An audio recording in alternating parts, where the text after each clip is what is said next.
This fall, Oregon voters will decide whether or not to increase taxes on large corporations and give that money to themselves. Measure 118 would use proceeds from higher business taxes to send money back to each Oregonian every single year, up to $6,400 for a family of 4. At a time many are feeling the pinch of inflation, that might seem like an obvious yes. So why are so many groups saying it's a terrible idea?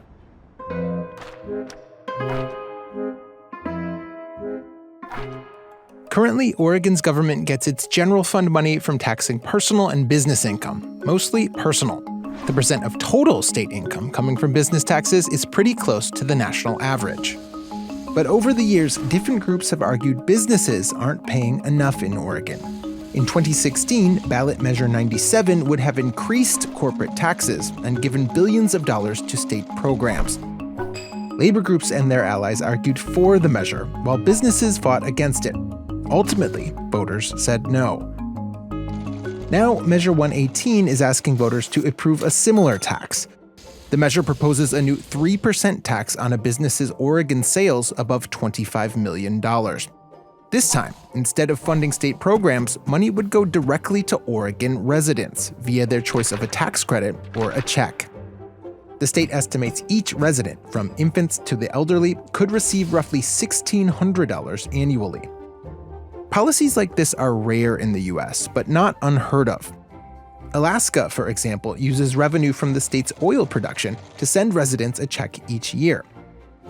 A group of Oregonians has been trying to get Measure 118 on the ballot for years. This year, they succeeded with the help of 3 wealthy Californians who paid for enough petition circulators to get the nearly 120,000 signatures required to qualify for the ballot.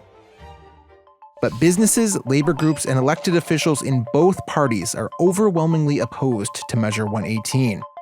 If the proposal passes, affected corporations would owe Oregon an extra $6.7 billion a year, but opponents say it will actually leave the state with less money. That's because even though corporations will pay a lot more under Measure 118, the amount that ultimately stays in the state's coffers will be a lot smaller than what Oregon currently receives from businesses. State analysts say more than $1.5 billion, about 5% of the current state general fund, would no longer be available to fund state services. This isn't the only critique of the measure. Businesses say the extra costs would hamper growth and result in corporations passing along higher prices to consumers. Opponents also say Oregonians should reject an idea that's bankrolled by out-of-state donors. But advocates for Measure 118 argue these concerns are overblown. They pledge to work with the legislature to ensure the state does not end up with less money.